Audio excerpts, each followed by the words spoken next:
demand nyo yung drug test at psychiatric test ngayon na. And then, to the Filipino people, sa lahat ng aking mga kababayan,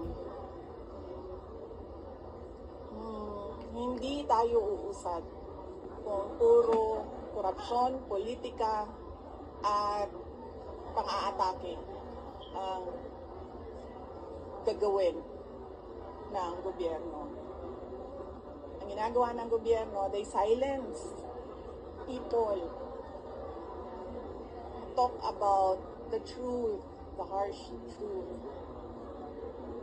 Kaya dapat ay i-demand nyo sa gobyerno, magtrabaho kayo sa amin. Demand nyo yan sa amin, magtrabaho kayo. Para we see a better Philippines in the next year and in the years